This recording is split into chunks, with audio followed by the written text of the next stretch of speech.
Hello dear students, welcome back in our classes. आज हम लोग जो है यहाँ पर बात करने वाले हैं थोड़ी सी पढ़ाई से हट करके, बट बहुत बहुत ज्यादा इंपॉर्टेंट आपके लिए, ठीक है। क्योंकि हमारा जो फोकस है, हम लोग साल भर जो मेहनत करते हैं बस इसीलिए करते हैं ताकि हमारे एग्जाम्स के रिजल्ट जो है बहुत ही अच्छे आए। बट होता क्या है कि हम लोग जो स्टार्टिंग में जो ट्राई करते हैं जो करने का, वो कहीं ना कहीं हम लोग से मिस हो जाता है। इवन कि 90% स्टूडेंट से ये मिस हो जाता है। और जो कैलकुलेशंस वो स्टार्टिंग में किए हुए रहते हैं वो कैलकुलेशंस पर खड़े नहीं उतर पाते हैं। दैट मीन्स जो स्टार्टिंग में सोचते हैं कि हमारे पास इनफ टाइम है, हम लोग ऐसे तैयारी करेंगे वैसे करेंगे, ये हो नहीं पाता है। तो उसमें हम लोग उलझ के रह जाते हैं और सही समय रहते हम लोग कुछ हासिल नहीं कर पाते हैं। कहीं ना कहीं मिस्टेक्स हो जाती है हमारे से तैयारी करने में, ठीक है। तो ये वीडियो उन्हीं के लिए है। ऐसा है कि जरूरी नहीं कि हमारे पास जो है, जिसके पास टाइम जो है 10 महीने रहते हैं वो ही अच्छा अचीव कर पाते हैं, और जिसके पास समय मान लीजिए 4 महीना का समय बचता है वो अचीव नहीं कर पाते। ऐसी कोई बात नहीं है।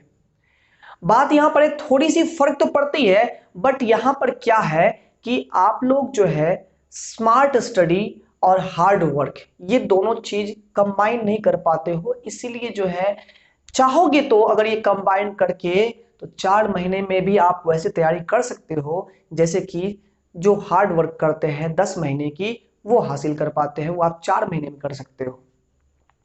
सवाल यहां पर है ये कैसे हो सकता है, क्या ये मुमकिन है। तो यहां पर आज ये वीडियो उन्हीं के लिए है। तो यहां पर आज हम टॉपिक लेके आए हैं आपके लिए, how to score 90 plus in board exams 2023। कि आने वाले हमारे जो एग्जाम है, चाहे सीबीएसई के हो चाहे फिर हमारे स्टेट बोर्ड्स के हो, खास करके ये स्टेट बोर्ड्स का एग्जाम है। एग्जाम के लिए हम ये बात कर रहे हैं फिलहाल, क्योंकि वो उन एग्जाम्स में टाइमिंग बहुत ही कम बचे, जैसे बिहार बोर्ड, यूपी बोर्ड, इसमें टाइमिंग बहुत ही कम बचते हैं, ठीक है। सीबीएसई एग्जाम तो ऑलरेडी मान लीजिए अप्रैल वगैरह में होते हैं, तो वहां पर अभी टाइमिंग है उनके लिए। बट आपके लिए जो टाइमिंग कम है, ये वीडियो उनके लिए है। सवाल ये है कि इस वीडियो को देख करके आपको क्या बेनिफिट मिलेगा। तो हमारा यहां हेडलाइन है कि आसान नहीं है लेकिन नामुमकिन भी नहीं है। तो अपने लाइफ का एक छोटा सा टाइम आप लोग इस वीडियो को देखने में जरूर दें, ठीक है। इतने देर तक आप लोग स्क्रॉल करते रहते हैं, रील्स देखते हैं, ये देखते हैं, 10 मिनट का समय आप लोग यहां पर मेरे साथ दे दें तो डेफिनेटली आप लोगों का बहुत ही ज्यादा यहां पर बेनिफिट आप लोग को मिलेगा। अब यहां पर क्या है कि सबसे पहली बात है कि आप लोग जो वीडियो देख रहे हो, हमने पॉइंट्स यहां पर लिखे हुए हैं। आप लोग अब अगर कोई और काम है या मूड आपका आज अपसेट है या कुछ भी है तो ये वीडियो मत देखना, इसको सेव कर लो अगले समय के लिए। मतलब कि आप लोग का जब मूड सही हो जाए, जब वीडियो देखने के लिए एकदम फ्री टाइम मिल जाए कुछ सोचने के लिए, यहां पर केवल हम ऐसा नहीं कि हम यहाँ बकेंगे और आप लोग जो बस सुन लोगे कहानी खत्म है, ये नहीं। प्रवचन हम नहीं देने आए हैं यहाँ पर, आपको हमें एक सही कैलकुलेशंस बतलाने आए हैं। यहाँ टोटली बात कैलकुलेशंस की होगी। यहाँ पर कोई हम बाबा नहीं है कि आप लोग का फ्यूचर हम बतला देंगे और आप लोग को ऐसे हम चुटकी बजा देंगे या चुटकी से आप लोग एकदम तुरंत ही एकदम शक्तिमान बन जाओगे, ये नहीं करने वाले हैं। यहाँ पर एक कैलकुलेशंस आपको हम देंगे जिसकी मदद से आप लोग जो है सेल्फ स्टडी और करते हुए आप लोग अच्छे से एग्जाम में समय दे सकते हो। एग्जाम के लिए आप लोग के पास इनफ टाइम बच जाएगा और आप लोग अच्छे से अचीव कर सकते हो अपने गोल को।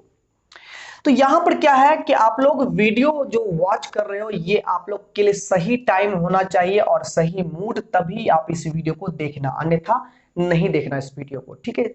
चले जाओगे यहां से, सेव करना किसी और टाइम के लिए, ठीक है। चलो अब जब ये काम हो गया तो अब हम लोग मेन बात पर आते हैं, ठीक है। सबसे पहली बात है कि हार्ड वर्क और स्मार्ट वर्क ये दोनों वर्ड जो है ये बहुत ही डिफरेंट वर्ड है। हार्ड वर्क लगभग लगभग सारे लोग करते हैं और ये कुछ ज्यादा ही हो जाता है जब एग्जाम पास आता है, तब तब ज्यादा ही देखने को मिल जाएगा। जो एकदम लगेगा जो बच्चा एकदम कभी पढ़ता नहीं था, सूरज पश्चिम से उग रहा है ऐसा देखने को मिलेगा, रात रात भर जग करके वो पढ़ाई करने लगता है। तो ये हुआ हार्ड वर्क। हार्ड वर्क में मतलब कि एकदम लगे रहो पढ़ते रहो, क्या समझ में आ ही नहीं रहा है, क्या पढ़े नहीं पढ़े कुछ समझ में नहीं आ रहा है, बस पढ़े जा रहे हैं। कुछ हो ही नहीं पाता है। उससे क्या होता है, टाइम आपका बर्बाद भी हो रहा है और आप एक लॉजिकली आप सही ढंग से आप कुछ अचीव भी नहीं कर पा रहे हो। आपको ऐसा लगता होगा कि हम ये पढ़ते हैं और जैसे ही इस टॉपिक में घुसते हैं, ये टॉपिक मेरा पुराना वाला टॉपिक जो है वो खत्म हो जाता है, पता ही नहीं रहता है।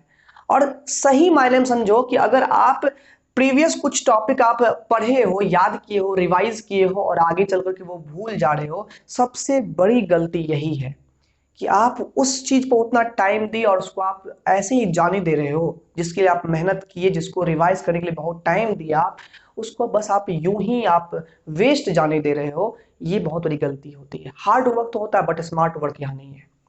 स्मार्ट वर्क क्या होता है कि कम से कम क्या ऐसा टाइम में, कम से कम ऐसा क्या शेड्यूल रखें हम अपना, जिससे कि हम अच्छी तरीके से, थोड़ी से कम मेहनत में भी, मेहनत तो कम हम तो कहेंगे नहीं करना है, मेहनत तो एकदम पूरा एकदम लगाना है, जोर शोर से करना है एकदम मेहनत, बट यहां पर क्या है, मेहनत के अनुसार सही रिजल्ट मिले, ऐसे वर्क को बोलते हैं हम लोग स्मार्ट वर्क। ठीक है, स्मार्ट वर्क में आपका मेहनत का लगभग लगभग 100% आपको रिजल्ट मिलता है, हार्ड वर्क में नहीं मिलता है। अरे हार्ड वर्क देखते हो ना, जो आम मजदूर होते हैं वो कितने हार्ड वर्किंग होते हैं, बहुत हार्ड वर्क करते हैं, बट क्या उनको उनके मेहनत के अकॉर्डिंग सैलरी मिलती है जो कि ऑफिस में बैठे हुए जो दिमाग से काम करता है उसको जो मिलती होगी? नहीं। तो ये है स्मार्ट वर्क और हार्ड वर्क का अंतर। ठीक है, आइए समझते हैं। सबसे पहले हमारे पास जो टाइम रिमेन बचा हुआ हमारे पास टाइम है, वो टाइम हमारे पास अभी जैसे कि अक्टूबर है, ठीक है, नवंबर है, दिसंबर है और जनवरी है। ध्यान दीजिए यहां पर। तो यहां के बाद से क्या होगा, फरवरी जैसे आप लोग इन करोगे आपके एग्जाम्स स्टार्ट हो जाएंगे। इसमें भी आप लोग जो है ऑलमोस्ट समझो कि आप एक महीना तो खत्म ही कर दो, क्योंकि अभी यहां से छुट्टी बहुत सारी होने वाली है, लेकिन हम बताएंगे यहां पर इस छुट्टी को छुट्टी ना समझे। ठीक है, ठीक है, छुट्टी समझोगे तो जो हम यहाँ बता रहे हैं वो और कॉम्प्लिकेटेड होते जाएगा और दिक्कत होते जाएगा, इसलिए जो है छुट्टी को छुट्टी ना समझे, इसलिए वीडियो को अंतिम में देखना, हम ये छुट्टी की बात नहीं कर रहे हैं। तो मेरा ये कहना है कि ऑलमोस्ट जो कि घर का काम करते करते बहुत सारी बातें हैं, फेस्टिवल्स आ रहे हैं, बहुत सारी बातें हैं यहाँ पर, 20 दिन तो ऐसे ही इसमें से भी कट जाएंगे, तो बचे हमारे पास 3 महीने। ठीक है, यानी 90 दिन बचे। बात मानो ना मानो लेकिन 90 दिन है। ठीक है, 90 दिन ही है। इसके बाद आपके पास सोचने की शक्ति भी धीरे धीरे कम होती जाएगी। आप क्या करें, आप क्या करें, प्रेशर बढ़ते जाएगा एकदम, एकदम सीधे 760 mmHg से प्रेशर से एकदम 1000 mmHg, उसके तक सीधे 5000 mmHg हो जाएगा। पता ही नहीं चलेगा कि तुम जो है ना कब सिलेबस से एकदम लद चुके हो, दब चुके हो, पता नहीं चलेगा तुमको। ठीक है, अभी तो सिलेबस चल भी रहा है, तुम्हारे यहाँ सिलेबस चल रहा है, अभी कुछ चैप्टर्स हुए हैं, कुछ बाकी है अभी, है ना, होने को भी बाकी है। तो अभी आपके पास कंटेंट जो है कम है, अभी से अगर तैयारी करने के लिए लग जाते हो, अभी से ये शेड्यूल अपना लेते हो तो बहुत बेनिफिशियल होगा आपके लिए। ठीक है, तो ध्यान दीजिए टाइम हमारे पास इतने बचे हुए हैं, और जो हमारे पास टॉपिक है पढ़ने के लिए, टॉपिक रिमेंड का मतलब ये नहीं है कि आपके कोचिंग में कितना बचा हुआ है, मतलब ये है कि आपने क्या किया अभी तक, आपने क्या हासिल किया है, किस किस टॉपिक में आप महारत हासिल कर चुके हो और कौन कौन टॉपिक आपका बचा हुआ है। तो मेरे ख्याल से उम्मीद करते हैं जो जो आदमी इस वीडियो को देख रहे होंगे उनके कोचिंग्स में भले ही हाफ सिलेबस कंप्लीटेड हो, बट उनका अभी तक 100% किसी भी चैप्टर पकड़ नहीं होगा अच्छे से।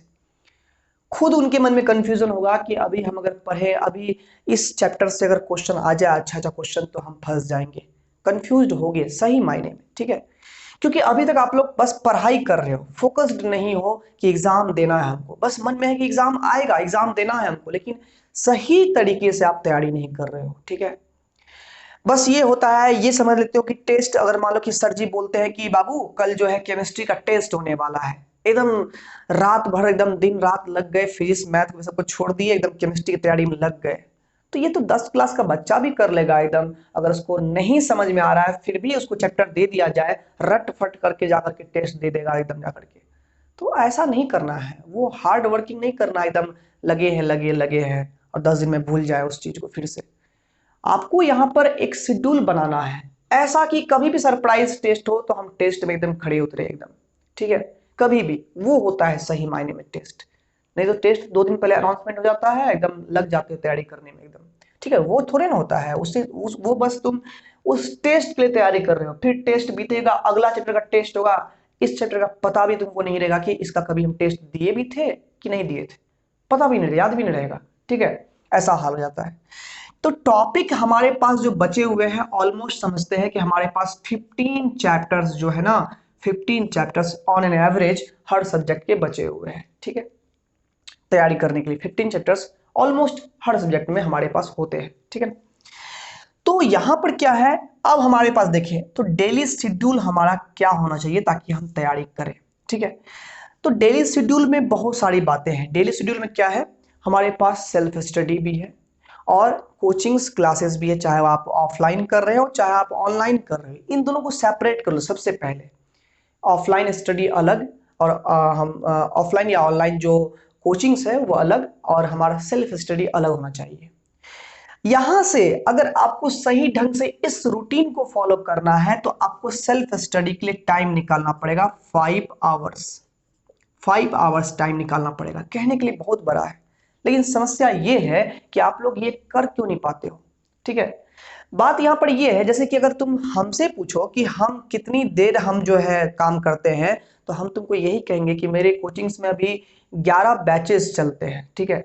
11 बैचेस हमारे ऑफलाइन है और तुमको पता है कि हम एक वीडियो बनाते हैं तुम्हारे लिए, तो उस वीडियो को बनाने से लेकर के एडिट करके अपलोड करने तक में वीडियो बनाने का जो लेंथ होता है उसका 3 गुना टाइम लगता है। ये जो वीडियो बनाते होंगे अगर तुम लोग तो पता होगा तुमको। तो समझो अगर 10 मिनट का ही हम वीडियो 3 बनाते हैं तो 10 या 30 मिनट, 30 या 90 मिनट, 1.5 घंटा का समय, 1.5 से 2 घंटा का समय मेरा पर डे जाता है। अगर हम शॉर्ट वीडियो बनाते हैं तो लॉन्ग बनाएंगे तो 2-3 एकदम क्या बोलते हैं 4 घंटा लगभग मेरा यूट्यूब पर समय जाता है वीडियो बनाने में पर डे। सोचो 11 घंटा कोचिंग में, 4 घंटा मेरा वीडियो बनाने में, तो 15 घंटा मेरा यूं चल जाता है, ठीक है। उसके बाद खुद स्टडी करना होता है, स्टडी टीचिंग प्लानिंग करना पड़ता है, सारा प्लान करते हैं, खाते पीते सोते, बाद बाकी तुम भी आदमी हो जानते ही हो कि हम क्या क्या करते होंगे बाद बाकी, तो समय निकालते हैं हम। उसी तरह से हाँ, अगर कहोगे तुम हम डेली अपना मूवीज वगैरह जो भी होता है वो भी देख लेते हैं, तो ये क्यों कर कैसे कर पाते हैं हम, तो मेरा टाइम जो है शेड्यूल वो मेरा मैनेज्ड है, वो हम मैनेज कर रखे हुए हैं। बाद बाकी तुम जानते हो तुम्हारे लिए भी 24 घंटे हैं, मेरे लिए भी एक दिन में 24 घंटे ही होते हैं, ठीक है। अब यहां पर क्या है, डेली आपका शेड्यूल में 5 आवर्स जो है ये आपका होना चाहिए किस चीज में, ये आपका सेल्फ स्टडी में हमेशा फिक्स करना है एकदम। सेल्फ स्टडी 5 आवर्स, ये क्या है सेल्फ स्टडी, मतलब ये नहीं कि आप जो पढ़ाई कर रहे हो कोचिंग क्लासेस ले करके वो मिला करके सेल्फ स्टडी नहीं। सेल्फ स्टडी मतलब होता है कोचिंग क्लासेस चाहे ऑफलाइन कर रहे हो या ऑनलाइन कर रहे हो, यानी खुद की स्टडी, खुद से स्टडी, बिल्कुल मोबाइल से दूर, बिल्कुल ही आपका क्या कहते हैं कोचिंग से दूर, अपने एकदम अकेले कमरे में बिल्कुल मोबाइल साइड में रख करके अपने द्वारा किया गया स्टडी सेल्फ स्टडी हो गया। उस बीच में आपका किसी और का वीडियो नहीं खुलना चाहिए, किसी और का कुछ क्लासेस नहीं देखना चाहिए, वो बीच में आपका खुद का स्टडी होगा और इसी में आपका रिवीजन होगा, इसी में आपका प्रीवियस ईयर का क्वेश्चन करोगे, इसी में आप जो है मॉडल पेपर बनाओगे, सैंपल पेपर बनाओगे, सारा चीज इसी में करना है। अब इस सेल्फ स्टडी में क्या क्या होने चाहिए ध्यान दीजिए। यहां पर सबसे पहली बात है सेल्फ स्टडी में क्या है, आप लोग देखोगे जैसे कि मान लो कि 15 चैप्टर्स हर एक सब्जेक्ट में है मान लो, ठीक है।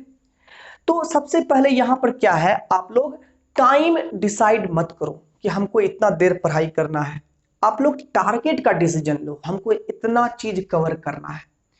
अब मान लो कि एक चैप्टर में मान लो 6 टॉपिक है, ठीक है, एक चैप्टर में मान लो कि 6 टॉपिक है, तो उसको आज ही कवर नहीं करना है, उसको समय दो, 4 दिन में, 5 दिन में, ऐसे करके समय दो तुम उसको, ठीक है ना। उसको तुम टॉपिक वाइज डिवाइड कर लो कि आज केमिस्ट्री से हमको पहला टॉपिक पढ़ना है, जैसे कि मान लो कि सॉल्यूशन चैप्टर तुम निकालते हो केमिस्ट्री का, तो classification of solution and concentration term मान लो कि ये टॉपिक है, ठीक है, कंसंट्रेशन टर्म्स मान लो टॉपिक है, ये टॉपिक तुमको निकालना। अब टॉपिक तुम्हारा जो है वो तुम डिवाइड कर लियो, टॉपिक क्लासिफाई कर लियो। अब टॉपिक तुम्हारा मान लो कि चाहे वो आधा घंटा का हो, चाहे वो आपका 1 से 1.5 घंटा का हो, आपको कवर करके उठना है। उसमें करना क्या क्या आपको है, तो उस टॉपिक को बुक से भी पढ़ाई करनी है, आपके नोट से भी पढ़ाई करनी है, उस टॉपिक पर आपको सवाल सब भी जो डाउट्स बचे हुए हैं वो सवाल भी क्लियर करने हैं, ठीक है। बाद बाकी मान लो प्रीवियस ईयर क्वेश्चन करोगे तो वहां पर आपको समझ में आ ही जाएगा, ठीक है। यानी कि आपको बुक से, नोट से, प्लस आपका जो कुछ कुछ क्वेश्चन होता है उस टॉपिक पर आपके एनसीईआरटी में, वो भी आपको कवर करने हैं उस टॉपिक के, तो ये काम जो है अगर आप फिजिक्स पर भी करते हो, केमिस्ट्री पर भी करते हो, ठीक है, तो सबसे बेहतर सेल्फ स्टडी 5 आवर्स का यूज होगा। वो 5 आवर्स का सबसे बेहतर यूज यही होगा कि आप हर बुक से आप जो है चैप्टर्स के टॉपिक सिलेक्ट कर लो। तो मान लो आपके पास 15 चैप्टर है और एक एवरेज मान के चलते हैं कि आपके पास एक चैप्टर में 6 टॉपिक है, ठीक है। तो 6 टॉपिक गुना 15 चैप्टर यानी 90 टॉपिक। अगर हर दिन एक टॉपिक क्लियर करो आज से, तो इतने समय में परफेक्टनेस के साथ आपका जो है हर टॉपिक क्लियर होगा। अभी फिलहाल इतना सुनो, हम बारी बारी से सारा पॉइंट पे जाएंगे, अभी एक पॉइंट से काम नहीं बनने वाला है, ठीक है। तो एक उम्मीद हम एक बताए हैं आपको, हम सिलेक्टेड आपको बताए हैं कि आपका जो है ना आज से हर दिन आपका यूजफुल होना चाहिए और हर दिन आप शेड्यूल बना के रखोगे 5 घंटे सेल्फ स्टडी का। और उसमें आपको फिजिक्स, केमिस्ट्री, बायोलॉजी है तो बायोलॉजी, मैथ्स है तो मैथ्स, जो भी है आपका वो आपका जो है आपको साथ में हिंदी, इंग्लिश या जो भी आपका लैंग्वेज पेपर है, क्योंकि वो भी आपको इस 90+ मार्क्स में लाने में हेल्प करता है, इसलिए उसको भी लेके चलना है। ये नहीं कि हिंदी का एग्जाम है तो हिंदी तो बहुत इजी होता है या फिर नहीं पढ़ते हैं, कोई दिक्कत नहीं है तो कर लेंगे हम लोग, लास्ट समय में कर लेंगे, नहीं। यही गलती करोगे तो तुम्हारा हिंदी का मार्क्स अगर 60 आ गया 90 के बदले, तो तुम्हारा जानते हो 30 नंबर घट गया, मतलब 6% मार्क्स तुम्हारा घट जाएगा। 6% मामूली नहीं होता है। अभी तुमको एक एक परसेंट के लिए जी जान लगा देना है, ऐसा काम करना है। जो 90+ लाने के लिए सोच रहे हो तो एक एक परसेंट के लिए जी जान एकदम लगाना होगा तुमको, ठीक है। तो 5 आवर्स का सेल्फ स्टडी में सारा सब्जेक्ट, 5 पेपर का आपका एग्जाम होगा, पांचों पेपर शामिल होना चाहिए वहां पर, ठीक है। अब ध्यान दो यहां पर, उसके बाद क्या है, सबसे यहां पर मोस्ट इंपॉर्टेंट थिंग है यहां पर डिस्ट्रैक्शंस। डिस्ट्रैक्शन मतलब कि व्हाट्सएप, फेसबुक, इंस्टाग्राम। तुम जानते हो आजकल ये ऐप में क्या होने लगा है, जैसे यूट्यूब ही तुम खोलो, अगर तुम यूट्यूब पर आजकल तुम देखोगे, हाँ, क्या कहते हैं, तुम अगर शॉर्ट्स तुम वीडियो देख रहे हो स्क्रॉल करते करते, तो अब तुम अगर यूट्यूब को काट के हटा दो, फिर से तुम यूट्यूब ऑन करोगे ना, तो वो शॉर्ट्स फीड पर ही तुमको लाके खड़ा कर देगा। पता है ऐसा क्यों है? क्योंकि अब हर एक सोशल मीडिया जो है ना एकदम आदमी को भांप लिया है कि आदमी को क्या पसंद है, जैसे ही वो ऑन करे उसके सामने वही लाके खड़ा कर दो। और सबसे इसका जो है ना सबसे अब इजियर मेथड हो चुका है इसको डिस्ट्रैक्ट करने का और उस पर आदमी को एंगेज करने का, ये रील्स या शॉर्ट्स। स्क्रॉल करते जाओगे, कब वो 30-30 सेकंड का शॉर्ट्स देखते देखते कब वो तुम्हारा 3 घंटा का समय ले लेगा तुमको पता भी नहीं चलेगा। और इसीलिए स्टार्ट ही नहीं करोगे तो क्या दिक्कत है, स्टार्ट ही मत करो उस चीज को, बिल्कुल स्टार्ट ही नहीं करना है। ना ही स्टार्ट करोगे ना ही तुम उसमें इंगेज होगे। नहीं तो मेरा बात मानो कि अगर तुम स्टार्ट कर लिए हो तो कितना भी तुम क्यों नहीं दिमाग को कंट्रोल करने वाले इंसान हो, वहां तुम्हारा टाइम वो खा ही जाएगा। अरे हम खुद उससे हम पीड़ित आदमी हैं, तो हम तुमको सलाह दे रहे हैं, अपना पर्सनल एक्सपीरियंस तुमको हम बता रहे हैं।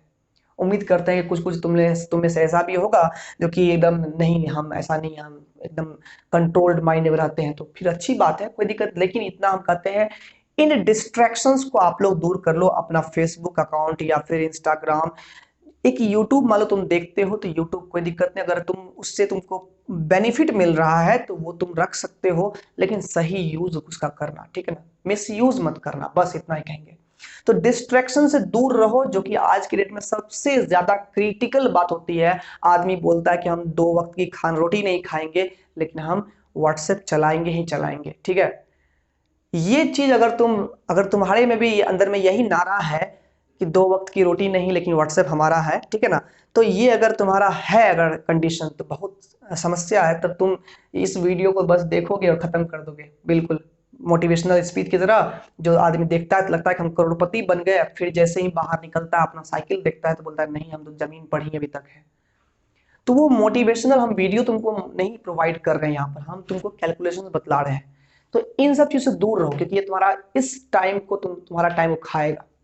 हाँ, अगर मान लो कि इस टाइम को तुम अगर देना चाहते हो, अगर तुम डिस्ट्रैक्शन में भी तुम जाना चाहते हो, तो अपने सोने वाले टाइम से, खाने वाले टाइम से, वहां से टाइम को एक्सट्रैक्ट करके उसमें तुम ये सब काम करो। लेकिन तुमको इतना पता होना चाहिए, उससे तुम्हारा हेल्थ का नुकसान होगा। अगर तुम सही ढंग से सोओगे नहीं, खाओगे पियोगे नहीं, हेल्थ का लॉस होगा, और हेल्थ का लॉस होगा तो वो इस पर भी लॉस कर देगा। यहाँ पर तुम तो बैठ जाओगे इस समय पर पढ़ने के लिए, लेकिन तुम बैठ करके भी अब्सेंट रह जाओगे। इसलिए तुम्हारा जो है ना एकदम सबसे पहली बात है, माइंड एकदम तुम्हारा हेल्दी होना चाहिए, और माइंड को हेल्दी रखने के लिए तुमको जो है ना ये इससे तुमको दूर रहना ही पड़ेगा, ठीक है। उसके बाद फोकस ऑन एम, जब भी तुम्हारा मन डिस्ट्रैक्शन पर जाए तो अपना एम को ख्याल कर लेना कि या तो हमें ये डिस्ट्रैक्शंस यूज करने हैं या तो हमें 90 प्लस लाने हैं, दोनों में से एक ही ऑप्शन तुम रखना सामने में। कभी भी अपने माइंड में ये मत लाना कि हमको दोनों ही मिल जाएगा, नहीं। अगर तुम ये सोशल मीडिया पर ज्यादा वक्त दे रहे हो या कुछ और चीज पर ज्यादा वक्त दे रहे हो अगर अभी, तो समझ जाना कि तुम 90 प्लस नहीं ला पाओगे। क्लियर, ये क्लियर एकदम याद रखना तुम इस बात को, ठीक है ना। इसलिए कभी भी मत सोचना कि हम दोनों चीज अचीव कर सकते हैं, कोई एक चीज को तुमको अपनाना होगा। तो फोकस ऑन एम, कि एम है बाबू पढ़ाई करके ये 90 प्लस लाना, कि एम है तुम्हारा एकदम 90s के समय में तुमको जाना, यानी तुमको बैकलॉग लगाना है खुद में, एकदम अभी से एकदम सीधे पहले एक समय में जाना है तुमको, या अभी से तुमको आगे के समय में जाना है, फ्यूचर में तुमको डेवलप करके समय के साथ आगे बढ़ना है, तुमको सोचना है ये बात, ठीक है। उसके बाद संडे और हॉलीडे जो प्लान होता है, ये तुम्हारे लिए प्लानिंग मान लो कि क्या होता है, जैसे कि संडे है यहाँ जाएंगे घूमने वहां जाएंगे घूमने, हॉलीडे जैसे अभी दुर्गा पूजा शुरू हुआ है तो यहाँ पर छुट्टी हो गया है कोचिंग सब में, तो अब यहाँ पर ये प्लानिंग है, ये प्लानिंग, यहाँ घूमने जाएंगे वहां जाएंगे वहां जाएंगे। यहाँ पर तुम्हारी अभी सबसे बड़ी बात ये होनी चाहिए कि जो 5 घंटा का समय हमको मिल रहा था ट्यूशंस को काटने के बाद, 5 घंटे समय मिल रहा था, अब अगर 5 घंटा हम ट्यूशन नहीं कर रहे हैं, छुट्टी है, तो हम 2 दिन का क्लास एक दिन में क्यों नहीं कर लेंगे बताओ। ये मानते हुए कि हम कोचिंग में ही बैठे हुए हैं, एकदम वही शेड्यूल, खाली अपने से पढ़ रहे हैं, सर नहीं पढ़ा रहे हैं, हम अपने से पढ़ रहे हैं। साथ ही साथ क्या हो गया, वो तुम्हारा 5 घंटा तुम्हारा डबल भी हो गया, वहां पर सेल्फ स्टडी भी होगा प्लस ये भी हो जाएगा, और दूसरी तुमको बेनिफिट भी मिलेगी वहां पर। और उस हॉलीडे प्लान को एकदम बाहर घूमने के बजाय घर में ही अगर रह करके कुछ कुछ एक्स्ट्रा एक्टिविटी कर लोगे, तो वहां पर तुम्हारा माइंड भी एकदम स्वस्थ रहेगा और तुम्हारा एकदम दिन का सही यूज भी हो जाएगा। तो ये भी काम करना है। इसके बाद ये जो प्रीवियस ईयर क्वेश्चन है और सैंपल पेपर, ये बहुत ज्यादा इंपॉर्टेंट होते हैं तुम्हारे एग्जाम में। एग्जाम के लिए क्यों इंपॉर्टेंट ये है, क्योंकि इससे आपको 2 बात का एहसास होता है। पहली बात, अगर ये आप बना रहे हो खुद से, सरजी से नहीं बनवाना है, ये खुद से बनाना है, ठीक है ना। तो अगर ये खुद से बना रहे हो तो पहली बात तुम्हें ये एहसास होगा कि हम कितने पानी में हैं। दैट मीन्स हम जो पढ़े हैं उसका सही तरीके से हम इस्तेमाल कर पा रहे हैं या नहीं कर पा रहे हैं, ठीक है। और दूसरी बात, उससे तुम्हारी राइटिंग स्किल बढ़ेगी कि हाँ ठीक है, हम जस्ट लाइक एग्जाम दे रहे हैं ऐसे बनाएंगे PYQs को। ये जो प्रीवियस क्वेश्चंस है, सैंपल पेपर है, उसको ऐसे सॉल्व करना है बैठ करके एकदम लिमिटेड टाइम में, एकदम ले लिए सैंपल पेपर और उसको टाइम एकदम लिमिट सेट कर दी, इतना टाइम का एग्जाम हमारा है, ठीक है ना, और बनाना शुरू कर दी एकदम ऐसा कि बिल्कुल एग्जाम में ही हम लिख रहे हैं। फिर खुद से ही उसका करेक्शन करेंगे, कितना करेक्ट हुआ है और कितना समय लगा, और अपने अकॉर्डिंग उसको मार्क्स भी देना है कि हमको इतना मार्क्स मिलना चाहिए। उससे तुमको एहसास होगा कि हमको और लेवल अप करने की जरूरत है, कि हम ठीक ठाक चल रहे हैं, ठीक है। तो ये आपका बहुत जरूरी चीज है ये सॉल्व करना, ठीक है ना। और उम्मीद करते हैं कि अभी आपका सैंपल पेपर अभी तो मान लो पूरी तरह सॉल्व होगा नहीं, क्योंकि अभी आपने पूरा पढ़ा नहीं है, तो इसको समय देंगे हम लोग, लास्ट में समय जरूर देंगे। बट अभी करना क्या है आपको, अगर आपके पास क्वेश्चन बैंक सब है, तो आप जो भी चैप्टर की पढ़ाई कर रहे हो, सेल्फ स्टडी कर रहे हो, तो उन चैप्टर से जो जो टॉपिक में सवाल पूछे गए हैं या सैंपल पेपर में दिए गए हैं, उसको टिक लगा करके आप लोग उसको टॉपिक वाइज, यानी उस टॉपिक को करने के साथ साथ उसी के प्रैक्टिस के दौरान जो है, जैसे कि इसका मान लो केमिस्ट्री का एक थ्योरी किया, अब उस थ्योरी के बेसिस पर जो जो सवाल आए हुए हैं वो आप क्वेश्चन में टिक लगा लीजिए और वहां से जाकर के उसको खुद से सॉल्व कर लीजिए। और जब फाइनली आप लोग इतना करते हुए आगे बढ़ोगे ना, और जब अंत समय में आप जब PYQ या सैंपल पेपर बनाने जाओगे, तो ऐसा लगेगा कि हमको सब कुछ आता है, अपनिच भगवान है, ऐसा लगेगा फील, ठीक है। तो ये मेहनत नहीं करोगे तो ये नहीं हासिल होगा, ठीक है। उसके बाद स्टडी टाइमिंग्स बहुत मैटर करती है आपके स्टडी के लिए। स्टडी टाइमिंग्स मतलब ये हो गया कि आप किस समय किस चीज की पढ़ाई करो। तो कोशिश ये करना है कि अगर आप मैथ्स लिए हो तो मैथ्स का स्टडी आप लोग, जब आपको लगे कि हम थके हुए हैं, जब आपको लगे कि हमको नींद आ रही है, तो उस समय जो है आप लोग जो है ना पढ़ाई यानी कि ओरल स्टडी ना करके आप लोग रिटन स्टडी कर सकते हो, और उस समय सही ढंग से आप मैथ्स बना सकते हो। मैथ्स पढ़ने का सही टाइमिंग आपका होता है सुबह में, ठीक है। सुबह जब आप सो के उठते हो तो सबसे पहले आपका जो हाथ का रिफ्रेशमेंट होता है प्लस माइंड का जो शार्पनेस है उसका जो रिफ्रेशमेंट होता है वो आपका मैथ्स बना करके ही सॉल्व होगा। मैथ्स कर लो या फिर फिजिक्स का डेरिवेशन सब आप लोग प्रैक्टिस कर लिया करो सुबह सुबह के टाइम में, ठीक है।